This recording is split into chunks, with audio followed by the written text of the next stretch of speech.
December 31st, 2006. The British government made a payment of $83 million to the United States. This wasn't for a new trade deal. This wasn't for military equipment. This was the final installment on a debt from World War II, 61 years after victory. 3 generations of British taxpayers paid America for the privilege of surviving Hitler. Here's the paradox nobody explains. Britain won the war. Britain was on the winning side. Yet Britain paid and kept paying for 6 decades. The textbooks call Lend-Lease the arsenal of democracy, a generous act of American friendship. But friendship doesn't come with 2% interest rates. Friendship doesn't demand the liquidation of an empire's assets while bombs are falling on London. This isn't conspiracy theory. This isn't anti-American rhetoric. This is what the Treasury documents actually show: a systematic extraction of wealth executed with legal precision disguised as alliance. Let me show you exactly how America bankrupted its closest ally while calling it aid. The check cleared on a quiet Friday afternoon in London. Margaret Thatcher had come and gone. Tony Blair was in his final year. Britain had rebuilt itself from post-war rubble into the world's 5th largest economy. But somewhere in the Treasury, an accountant was processing a wire transfer that connected 2006 to 1945, a thread of debt stretching across 6 decades, 2 royal successions, and 14 prime ministers. $83 million. The last payment on a loan that had shaped modern Britain more than any election, any war since any economic policy. And almost nobody noticed. The newspapers barely covered it. A few paragraphs in the Financial Times. A brief mention on the BBC. The British public had been paying this debt their entire lives, and most of them had no idea it existed. But here's what makes this payment extraordinary. Britain didn't borrow this money to fight Hitler. By 1946, when the loan was signed, Hitler was dead. The concentration camps were liberated. Victory had been declared. Britain borrowed this money to survive the peace because its closest ally had already taken everything else. Harold Macmillan still remembered the exact moment he understood what had happened to his country. It was 1956, and he was Chancellor of the Exchequer, standing in his office at 11 Downing Street, staring at a telephone. On the other end was Washington, threatening to collapse the British pound unless Britain withdrew from the Suez Canal. Macmillan had served in World War I, been wounded 3 times, risen to the highest levels of government, and now he was being told that Britain's economy existed at America's pleasure. The empire that had ruled a quarter of the earth was being given orders like a junior partner. He put down the phone and reportedly said to an aide, "We are no longer a great power. We are simply a satellite of America." That transformation didn't happen in 1956. It happened in 1941 in the fine print of an agreement called Lend-Lease. Most people get the Lend-Lease story completely wrong. The version taught in schools goes like this. Britain stood alone against Hitler. America wanted to help, but couldn't enter the war. So Roosevelt created Lend-Lease, a clever workaround that let America send supplies without technically joining the conflict. Democracy was saved. Allies triumphed. End of story. This version is not false, but it is incomplete in a way that obscures one of the largest transfers of wealth in human history. Consider this number: when World War II began in September 1939, Britain was the world's largest creditor nation. British citizens owned $22 billion in overseas investments, the equivalent of $450 billion today. British companies controlled railroads in Argentina, copper mines in Chile, rubber plantations in Malaya, oil fields across the Middle East. The City of London was the financial center of the world. The pound sterling was the global reserve currency. Now consider this number when World War II ended. Britain owed $31 billion. The entire overseas investment portfolio had been liquidated. The gold reserves were gone. Britain had transformed from the world's largest creditor into its largest debtor in just 6 years. How does the richest empire in history go bankrupt while winning a war? The answer is not German bombs. The answer is American policy. Henry Morgenthau Jr. never wore a uniform. He never fired a weapon. He served the entire war from a desk in Washington as Secretary of the Treasury. But Morgenthau extracted more from the British Empire than any German general ever could. Morgenthau still remembered the exact moment he decided to audit the British Empire.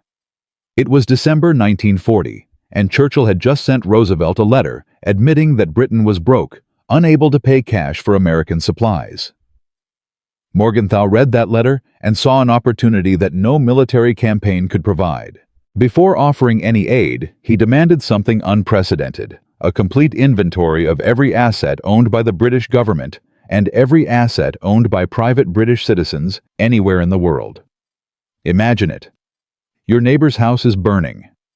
You have the only fire hose. And before you hand it over, you demand to see their bank statements, their investment portfolio, their grandmother's jewelry. You want to know exactly how desperate they are, so you can calculate exactly how much you can extract. That was American policy toward Britain in 1940. Sir Frederick Phillips was the British Treasury official sent to Washington to negotiate. He was 56 years old, a career civil servant who had spent his life managing the finances of the world's largest empire. Now he was sitting across the table from Morgenthau, being asked to prove that his country was destitute. Phillips tried to explain. Britain had already shipped its gold reserves to America, $7 billion in gold bars transported across the U-boat-infested Atlantic in a secret operation called Fish. He argued that forcing the sale of long-term investments during a war would be a fire sale with Britain receiving pennies on the dollar. He warned that stripping Britain of overseas income would leave the country unable to function after the war. Morgenthau was unmoved. The visualization of this negotiation is striking. Imagine the Treasury Department in Washington warm and secure, while across the Atlantic, London burns under German bombers. In that warmth, in that security, American officials calmly calculated how much they could extract from a desperate ally. The most humiliating moment came with the American Viscose Corporation. This was Britain's largest single asset in the United States, a textile company worth well over $100 million. Morgenthau personally ordered its sale before Lend-Lease would be approved, not at market value, not through normal channels.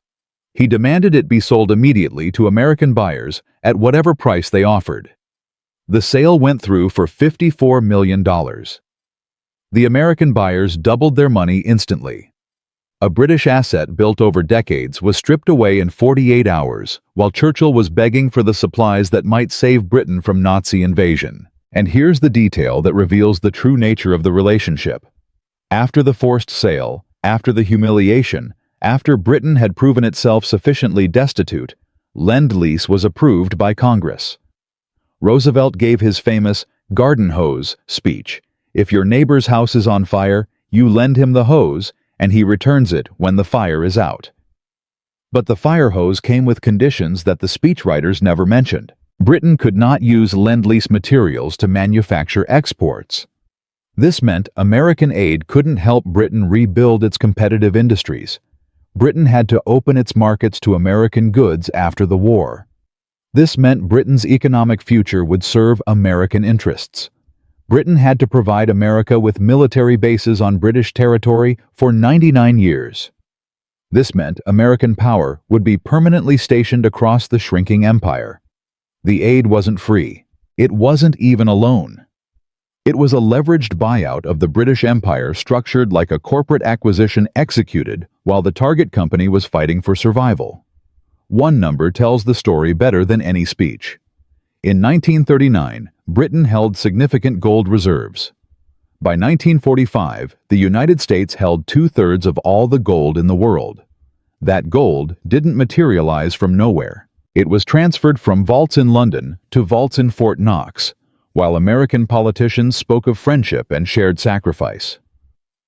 What happened next would determine whether Britain could survive as an independent nation. Because Lend-Lease was just the extraction.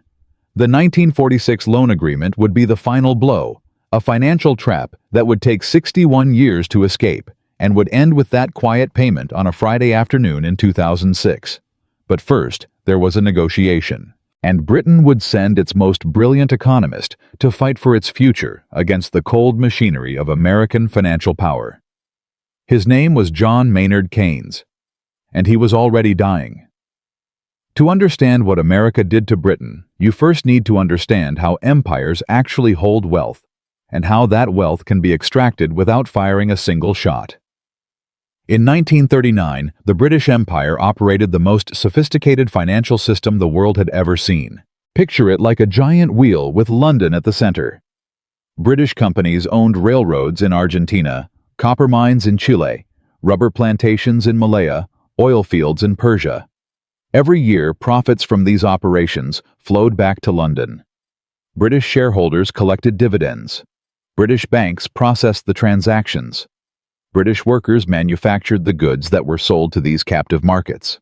This wasn't just wealth. This was income recurring dependable compound wealth that grew every year. A British pension fund in 1939 might own shares in a South African gold mine. That mine produced gold. The gold generated profits. The profits paid dividends. The dividends funded retirements. The system sustained itself across generations. Now here's the mechanism that most people get completely wrong. When war broke out, Britain needed American supplies, steel oil aircraft weapons. The factories of Detroit and Pittsburgh were the only source. But America was officially neutral, and Congress had passed the Neutrality Acts specifically to prevent American involvement in European wars. These acts contained a clause called cash and carry. It sounds reasonable. Belligerent nations could buy American goods, but they had to pay cash upfront and transport the goods themselves. No loans, no credit. Gold on the barrelhead before anything left the dock. Think about what this means in practical terms. Imagine you're a homeowner and your house catches fire. Your neighbor has the only fire extinguisher. But instead of helping, he says, "Sure, I'll sell you the extinguisher. But first empty your bank account. Then sell your car. Then sell your wife's jewelry. Cash only. No credit." That was American policy toward Britain in 1939. Edward Peacock was a director of the Bank of England, 68 years old, one of the most respected bankers in the British Empire. In June 1940, he received orders that would have seemed unthinkable just months earlier, organize the transfer of Britain's entire gold reserves to North America. Peacock still remembered the exact moment the magnitude hit him. He was standing in the Bank of England's vault, surrounded by gold bars that represented centuries of British accumulation wealth from the Industrial Revolution, from colonial trade, from generations of empire building. All of it was about to be loaded onto ships and sent across an ocean filled with German submarines. The operation was called Fish. Over the following weeks, $7 billion in gold bars and securities were packed into crates loaded onto battleships and ocean liners and shipped across the Atlantic. It was the largest movement of physical wealth in human history, conducted in total secrecy through waters where U-boats were sinking merchant ships daily. Some of that gold now sits in the Federal Reserve Vault in New York. It never came back. But here's where the mechanism becomes truly devastating. The gold was just the beginning. By November 1940, the gold was gone, and Britain was still signing contracts for aircraft tanks, ammunition. 7 months into a war that would last 6 years, and the cash had already run out. What happens when you're desperate, and the only person who can help you knows exactly how desperate you are? This brings us to Henry Morgenthau Jr. and the audit that would determine Britain's fate. Morgenthau wasn't interested in charity. Before Lend-Lease was even proposed to Congress, he demanded that Britain prove it was completely destitute, not struggling, not facing difficulties, completely and utterly broke. He wanted an inventory of every asset owned by the British government and every asset owned by private British citizens anywhere in the world. Picture a visualization of this moment, a map of the world with British assets highlighted. Railroads across South America, mines in Africa, plantations in Asia, oil operations in the Middle East, shipping companies spanning every ocean, all of it cataloged, valued, and marked for liquidation. Sir Frederick Phillips, the Treasury official we met in Part 1, sat across from Morgenthau and tried to explain that forcing the sale of these assets during wartime would be catastrophic. It would be a fire sale. Britain would receive pennies on the dollar. The income that sustained the British economy would be permanently destroyed. Morgenthau's response revealed the true nature of the negotiation. He wasn't moved by British arguments. He wasn't concerned about post-war recovery. He wanted to know one thing: how much could Britain pay before it collapsed entirely? And then he intended to extract exactly that amount. This is the mechanism. This is how extraction works. You don't steal from your allies. You calculate their breaking point and you stop just short of it. You leave them alive but dependent. You leave them functioning but hollowed out. The American Viscose Corporation became the symbol of this extraction. It was Britain's largest single asset in the United States, a textile company built over decades worth well over $100 million. Morgenthau personally ordered its sale before Lend-Lease would be approved. Not through normal channels. Not at market prices. He gave Britain 48 hours to complete the sale to American buyers. The company sold for $54 million. The American purchasers had doubled their money before the ink was dry. One British asset built across a generation, stripped away in 2 days. Now multiply that across every British holding in the Western Hemisphere. Margaret Worth was a 45-year-old widow living in Surrey, England. Her husband had died in 1938, leaving her a modest inheritance shares in a British company that owned mining operations in Canada. These shares provided dividend income about £200 per year that supplemented her small pension. Not wealth. Survival. In early 1941, Margaret received a notice from the British government. Under emergency wartime powers, she was required to sell her foreign securities to the Treasury at a price the Treasury determined. She had no choice. The shares her husband had carefully accumulated, the income that paid her bills, the security that let her sleep at night, all of it was taken to pay American suppliers. Margaret Worth never recovered financially. She spent her remaining years in reduced circumstances, never fully understanding why her husband's legacy had been confiscated. She was one of hundreds of thousands of British citizens whose private assets were liquidated to meet American demands. Meanwhile, in Connecticut, Arthur Morrison was 42 years old, a portfolio manager at a New York investment firm. His job in 1941 was to identify British assets coming onto the market and evaluate them for American buyers. He still remembered the exact moment he realized what was happening, sitting in his office, reviewing a list of British securities being forcibly sold, understanding that he was watching an empire's wealth transfer to American hands in real time. Morrison made his career on British liquidation. By 1945, he had assembled portfolios for clients that generated returns unmatched by any domestic American investment. Former British assets purchased at distress prices, paying dividends for decades. He retired wealthy.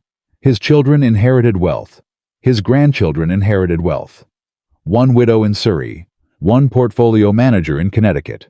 Same moment in history. Opposite outcomes. This is the part where we need to address a question you might be asking. Wasn't this necessary? Wasn't Britain going to lose the war without American help? Yes, absolutely yes. Britain needed American supplies to survive. Churchill knew it. The cabinet knew it. The British public knew it. But necessary and fair are not the same thing. Britain could have received American aid without being stripped of its overseas investments. Britain could have received Lend-Lease without the forced sale of private citizens' assets. The extraction wasn't required by the war. It was required by American policy designed to ensure that when the war ended, Britain would be dependent on American goodwill. Here's the contrarian point that changes everything. The harshest terms weren't imposed by Roosevelt, they were imposed by the U.S. Treasury operating with calculated precision, while politicians made speeches about friendship and alliance. Roosevelt gave the garden hose speech. Morgenthau wrote the contracts. And by December 1940, before Lend-Lease was even approved by Congress, the extraction was already well underway. Britain's gold was in American vaults. Britain's corporations were being sold at fire sale prices. Britain's citizens were being stripped of overseas investments. The empire that had taken centuries to build was being dismantled in months. But here's what hadn't happened yet: the trap that would ensure Britain could never recover. That trap was being designed in Washington in loan agreements and currency clauses that would make the wartime extraction look gentle by comparison. The gold was gone. The investments were liquidated. And now Britain was about to discover what Lend-Lease actually required in return. Roosevelt called Lend-Lease the most unsordid act in history. The American public believed they were saving democracy. The textbooks still teach that America generously armed Britain against Hitler. Now let me show you what the contracts actually said. Lend-Lease was approved by Congress in March 1941. The public story was simple. America would lend equipment to Britain, and Britain would return it after the war. Like lending your neighbor a garden hose when his house is on fire. But the actual agreement contained clauses that had nothing to do with garden hoses. Clauses that would determine the shape of the post-war world. Clauses that Britain signed because the alternative was Nazi conquest. Article 7. This is the clause that ended the British Empire. It stated that in exchange for Lend-Lease aid, Britain must work toward the elimination of all forms of discriminatory treatment in international commerce. That sounds like free trade rhetoric. It was actually a death sentence for the imperial preference system, the network of tariffs and trade agreements that bound the British Empire together. Picture a visualization of how imperial preference worked. Britain imported raw materials from its colonies, rubber from Malaya cotton, from India wool from Australia at favorable rates. In exchange, these colonies bought British-manufactured goods protected from American competition by tariffs. The system had sustained British industry for generations. Article 7 demanded that this system be dismantled. American goods must have equal access to British colonial markets. The empire that had taken centuries to build must be open to American competition. Remember Sir Frederick Phillips from Part 2, the Treasury official who had tried to protect British assets from forced liquidation. He read Article 7 and understood immediately what it meant. He was 57 years old, had spent his entire career serving the British Empire, and he was now watching its legal dissolution being written into an aid agreement. Phillips still remembered the exact moment he confronted the American negotiators about this clause. He asked them directly, "You're asking us to dismantle the economic foundation of our empire while we're fighting for survival." The American response was simple. Those are the terms. Take them or leave them. Britain took them. There was no alternative. Most people get the timeline of Lend-Lease completely wrong. They assume that once the agreement was signed, American aid flowed freely until victory. That's not what happened. Lend-Lease was calibrated, controlled, used as leverage at every stage of the war. In 1943, Britain requested aluminum to build aircraft. The American response was to demand that Britain reduce its export trade. Why? Because British exports competed with American products in global markets. Aid was conditional on Britain weakening its own economic position. In 1944, Britain requested trucks and transport equipment for the planned invasion of Europe. The American condition was that Britain must not use these vehicles for commercial purposes after the war.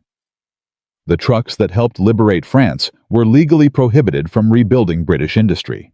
Every shipment came with strings. Every delivery came with conditions. Every piece of equipment came with clauses that extended American control over British economic decisions. And then came the 7-day cutoff. Pause this video and think about what I'm about to tell you. On August 14, 1945, Japan announced its surrender. World War II was over. The following week, on August 21, 1945, exactly 7 days later, the United States terminated Lend-Lease. Not wound down, not transitioned. Terminated. Ships that were already crossing the Atlantic were turned around. Supplies that had been loaded onto docks were unloaded. Equipment that Britain had ordered months earlier was canceled. The aid stopped like someone had flipped a switch. James Meade was a British economist working in the Cabinet Office. He was 38 years old, brilliant, would later win the Nobel Prize. He still remembered the exact moment the termination notice arrived. He was in Whitehall, surrounded by colleagues who had spent 6 years managing the war economy, and they were staring at a telegram that said America was cutting off supplies immediately. Meade's reaction was disbelief, followed by cold understanding. He wrote in his diary that night that Britain was now facing financial Dunkirk, a reference to the desperate evacuation of 1940. But this time, there would be no rescue. America had calculated that the leverage of wartime aid was no longer needed. The leverage of post-war debt would be far more valuable. Here's the rage moment. Here's what should make your blood boil when you understand the full picture. While Britain was rationing bread, yes, bread rationing was introduced in July 1946, something that never happened during the actual war. American corporations were counting profits from Lend-Lease contracts. Boeing, Lockheed, Ford, General Motors. Every company that had supplied equipment to Britain had been paid in full by the American government. The suppliers got cash. Britain got invoices. The total value of Lend-Lease to Britain was approximately $31 billion. That's $486 billion in today's money. And Britain was expected to pay for it not in gold, which was already gone, not in investments, which had already been liquidated, but in economic concessions that would last generations. William Clayton was the American official who oversaw Lend-Lease settlements. He was 65 years old, a Texas cotton trader who had become the most powerful economic diplomat in Washington. Clayton still remembered the exact moment he decided how to structure the post-war terms. He was reviewing Britain's remaining assets and realized that traditional debt repayment was impossible. Britain had nothing left to sell. So Clayton designed something more elegant. Britain wouldn't pay cash. Britain would pay in sovereignty. Open your markets. Accept our military bases. Align your foreign policy with ours. The payments would be invisible, but permanent. The contrast between the public story and private reality was absolute. Roosevelt spoke of friendship. Morgenthau calculated liquidation values. Truman talked about Allied victory. Clayton designed dependency structures. And then came the final trap, the 1946 loan agreement that would ensure Britain could never escape. John Maynard Keynes, remember him from Part 1, the dying economist who would travel to Washington seeking justice. He understood what was happening better than anyone. He called the American approach financial imperialism in private cables to London. He warned that the terms being offered would destroy British economic independence for generations. But Keynes also understood that Britain had no choice. Here's the unexpected twist that changes the moral calculation of everything you've heard. Britain's leadership knew they were being exploited. They signed anyway, because the alternative was starvation. In the winter of 1945 to 46, Britain was burning through its remaining reserves at a rate that would lead to national bankruptcy within months. The country couldn't feed itself. Factories couldn't restart without raw materials that had to be imported. The entire economy was balanced on a knife's edge. America offered a loan of $3.75 billion at 2% interest. It sounds reasonable, but the conditions were devastating. The convertibility clause demanded that within 1 year, Britain make the pound sterling fully convertible to dollars. Anyone holding pounds could exchange them for American currency. Keynes fought against this clause until his health collapsed. He knew it was a time bomb. He knew that the moment convertibility was implemented, everyone holding pounds would sell them to buy dollars because American goods were better and American industry was undamaged. He was right, but the alternative was national collapse. Hugh Dalton was Chancellor of the Exchequer when the loan terms were finalized. He was 58 years old, a Labour politician who had spent his career fighting for working-class interests. Now he was signing an agreement that would impoverish British workers for decades. Dalton still remembered the exact moment he understood the full implications. He was reviewing the convertibility clause with Treasury officials, and one of them, a young economist who would later become famous, said quietly, "Chancellor, this will end the pound as a reserve currency. This will end Britain as a financial power." Dalton signed anyway. What choice did he have? The loan agreement passed Parliament in December 1946. The debate was bitter. Some MPs called it economic Munich, a reference to the appeasement of Hitler. Others recognized that there was no alternative to American terms. Lord Beaverbrook, the newspaper magnate who had served in Churchill's war cabinet, gave a speech that captured the moment. "We are trading the empire for a mess of pottage. We are selling our birthright because we are hungry, and we will be hungry again tomorrow, and the birthright will still be gone." He was right. About all of it. The loan was supposed to last 5 years. It lasted 61. The payments continued until December 2006, 3 generations of British taxpayers funding American prosperity. But the immediate catastrophe came faster than anyone expected. The convertibility clause was a ticking bomb, and it was set to detonate in July 1947. When it did, it would destroy what remained of British economic independence in just 35 days. July 15, 1947. The convertibility clause activated. Picture a visualization of what happened next. A chart showing the pound sterling's value against the dollar.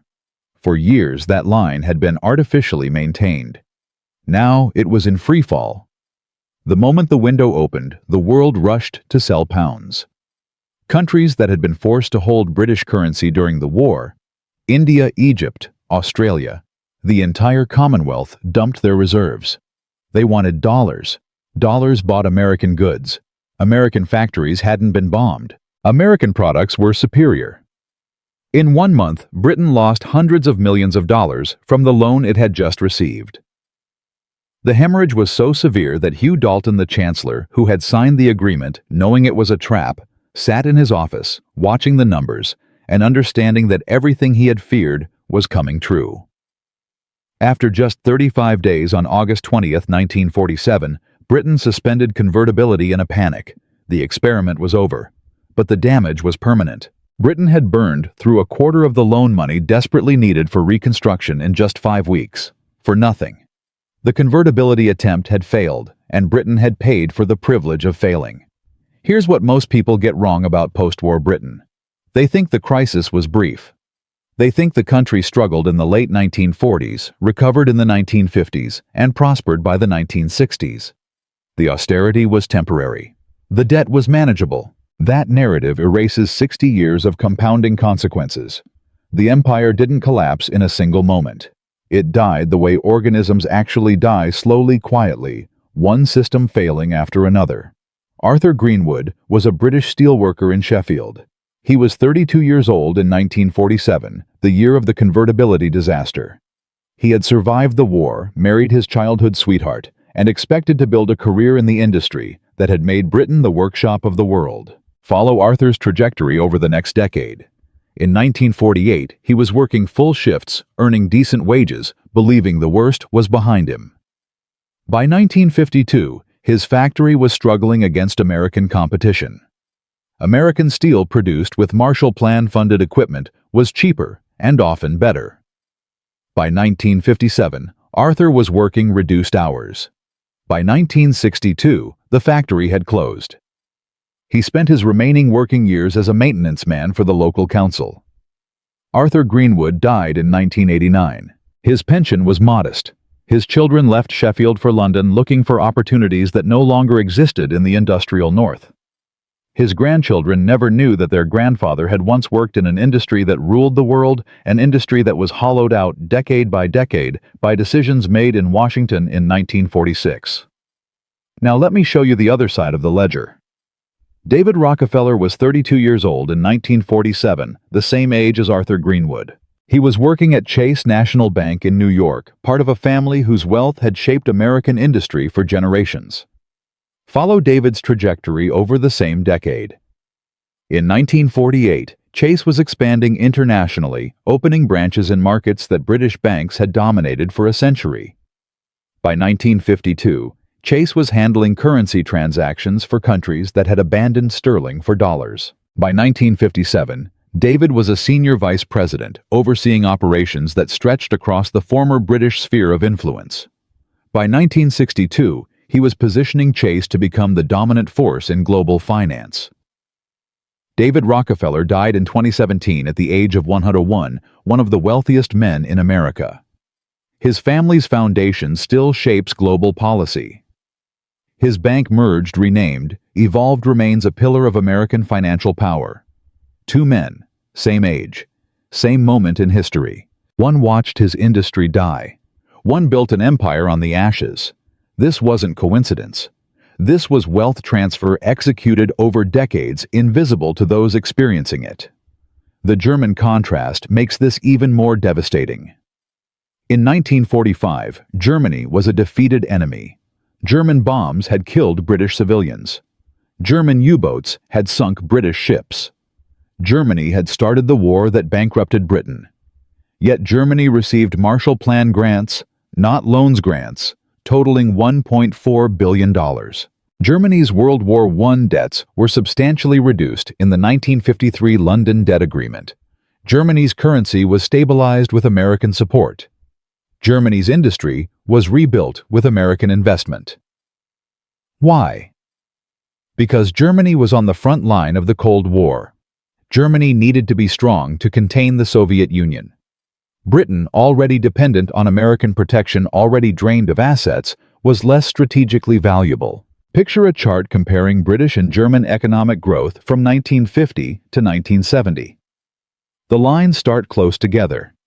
Then the German line accelerates while the British line flattens. By 1965, West Germany's economy had surpassed Britain's. The enemy Britain had bankrupted itself to defeat was now richer than the victor. How do you explain this to the British workers, who had sacrificed everything? Elizabeth Warren, not the American politician? A different Elizabeth Warren was a school teacher in Manchester in 1955. She was 38 years old, teaching children in classrooms that were still damaged from German bombs. She paid taxes that were still servicing the American loan. And she was reading in newspapers that German students now had better funded schools than British children. Elizabeth still remembered the exact moment the unfairness crystallized. A German exchange program brought students to her school in 1958. These children were well-dressed, well-fed, confident about their futures. Her own students were wearing hand-me-downs and eating rationed meals. The country that had bombed their city was recovering faster than the country that had won. Elizabeth Warren died in 1991. She never stopped teaching. She never stopped believing in Britain, but she also never stopped wondering why victory had felt so much like defeat. Meanwhile in Hamburg, Heinrich Schmidt was the same age as Elizabeth, teaching in a school rebuilt with Marshall Plan funds. His students had new textbooks. His building had modern heating. His salary was rising every year as the German economic miracle accelerated. Heinrich didn't think about these things as charity. He thought about them as normal. He didn't know that his prosperity was partly built on the liquidation of British assets. He didn't know that the system that rebuilt Germany had simultaneously drained Britain. The contrast wasn't visible from either side. That was the genius of the arrangement. The 1956 Suez Crisis revealed the new reality to everyone. Britain, along with France and Israel, attempted to seize the Suez Canal from Egypt. It was the kind of military action Britain had conducted routinely for 2 centuries. Imperial powers protected their interests through force. But the world had changed. America opposed the intervention. Dwight Eisenhower, hero of World War II, commander of the forces that Britain had helped supply, threatened to collapse the pound unless Britain withdrew. Remember Harold Macmillan from Part 1, the chancellor who would later say Britain had become simply a satellite of America. He was in the room when that threat arrived. He calculated the numbers. Britain's reserves wouldn't survive American financial pressure for more than weeks. Britain withdrew. Humiliated. Exposed. The whole world saw that Britain could no longer act independently. The payments continued anyway, through the embarrassment of Suez, through the devaluations of 1967 and the 1970s, through the industrial decline of the Thatcher years, through the Blair government's transformation of Britain into a service economy. Every year a check to Washington. Here's the unexpected twist that reframes everything. Britain could have defaulted. Many countries have defaulted on debts far smaller than this one. Argentina defaults regularly. Greece restructured its debts. Russia defaulted in 1998. Britain paid every penny every year for 61 years. Why? Because the special relationship required it. Because Britain's position in the post-war order, NATO membership, nuclear sharing agreements, intelligence cooperation, depended on American goodwill. The debt wasn't just financial, it was political. Defaulting would have cost Britain more than the payments themselves. The final payment was processed on December 29, 2006. Not December 31st, as often reported, but 2 days earlier, the last business day of the year. A routine wire transfer, no ceremony, no acknowledgement. Just numbers moving from one account to another, closing a ledger that had been open since 1946. Gordon Brown was Chancellor of the Exchequer when that final payment cleared. He was 55 years old, soon to become Prime Minister. He still remembered the exact moment his staff informed him that the debt was finally settled. He felt no celebration. By 2006, the payment was a rounding error in the British budget, the kind of historical footnote that accountants noticed but politicians ignored. But the structural consequences of that debt, the loss of the empire, the industrial decline, the permanent subordination to American foreign policy, those consequences were permanent. Those didn't disappear with the final check. The same year Britain made its last payment, 2006, the United States was lending money to new allies. Reconstruction funds for Iraq, military assistance to Pakistan, economic aid to allies across Asia and Africa. Different names, different structures, same basic mechanism. Crisis creates dependency. Dependency requires concessions. Concessions transfer wealth and sovereignty. The playbook perfected on Britain in 1946 is still being used. It's being used right now on nations that don't recognize the pattern because they've never been taught this history. Let me bring you back to where we started. December 2006. That quiet payment of $83 million.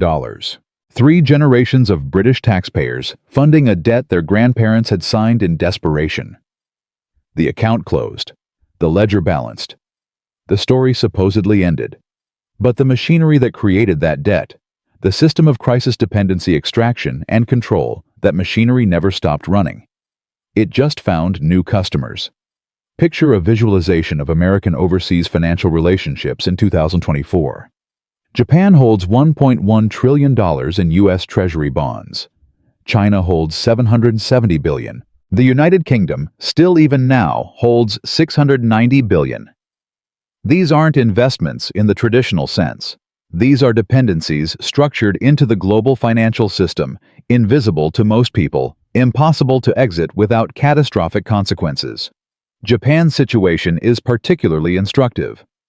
After World War II, America occupied Japan, restructured its economy, and established military bases that remain to this day, 79 years after the war ended.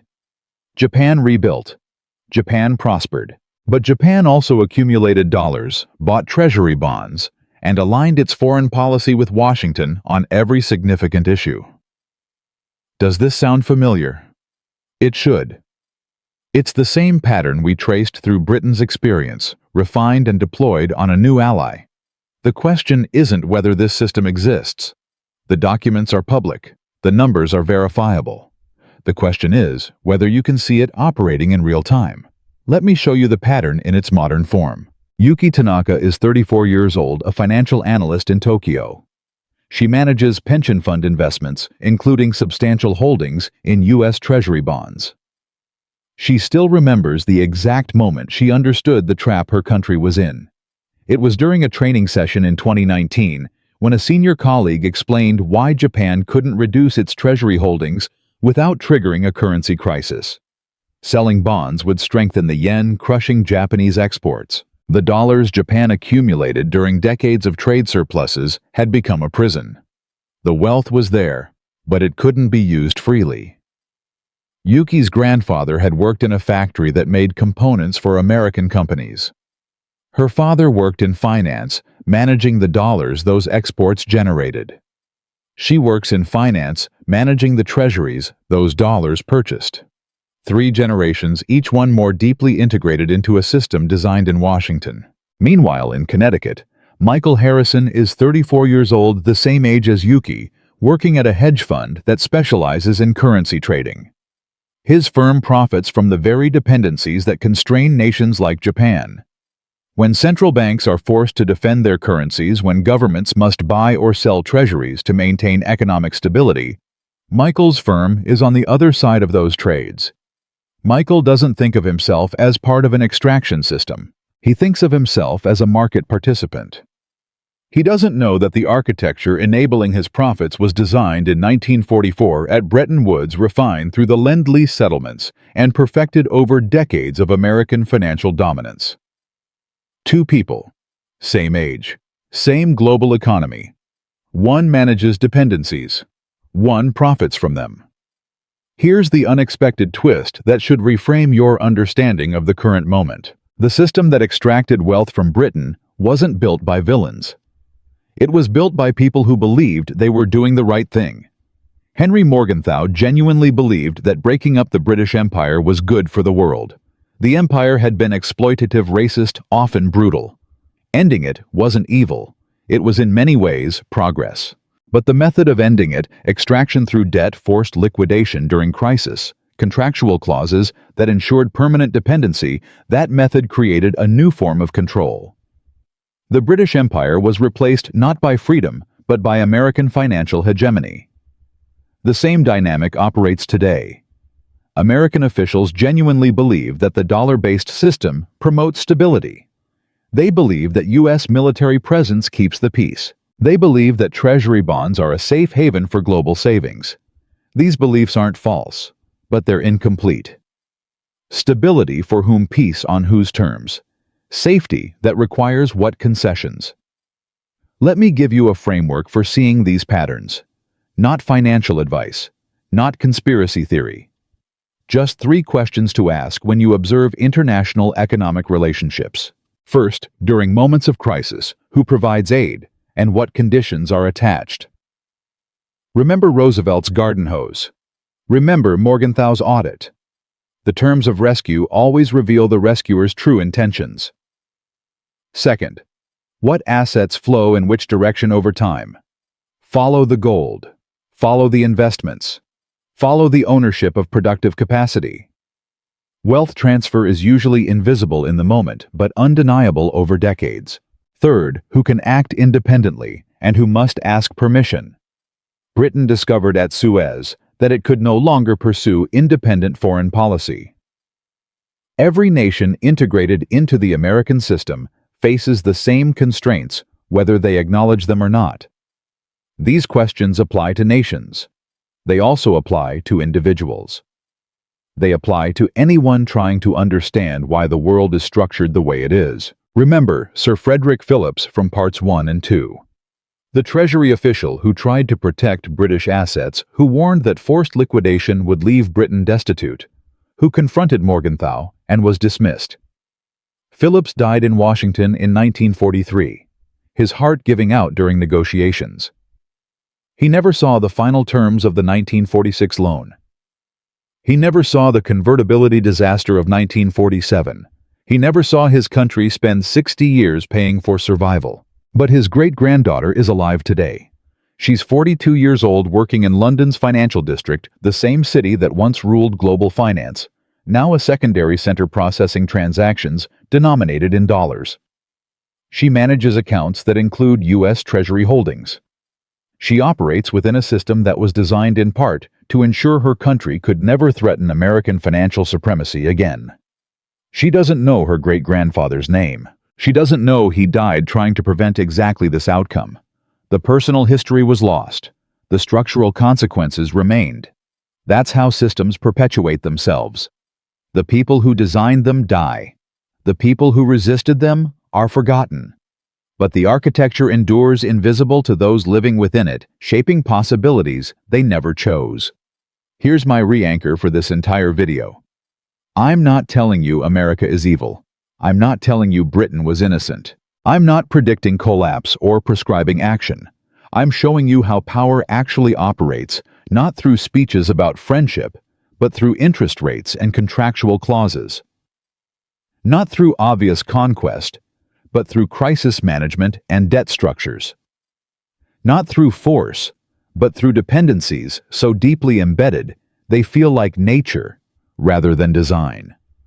Understanding this doesn't require you to do anything. It just requires you to see clearly. The British Empire wasn't defeated by Germany. It was purchased by the United States in a transaction that took 61 years to complete. The mythology of World War II teaches that America saved Britain. The documents show that America bought Britain its assets, its markets, its independence, while Britain was fighting for survival. This isn't about assigning blame to the dead, it's about recognizing patterns among the living. The same machinery that processed British wealth in 1941 is still running in 2024. Different names, different nations, same underlying structure. Crisis creates dependency. Dependency requires concessions. Concessions transfer wealth and sovereignty to whoever holds the leverage. If you learned something from this video, subscribe. Not because I want your attention, but because these patterns keep repeating, and most people never see them until the invoice arrives. The check Britain wrote in December 2006 closed one account. The system that created it is still open for business. And somewhere right now, another ally is discovering the true cost of American friendship.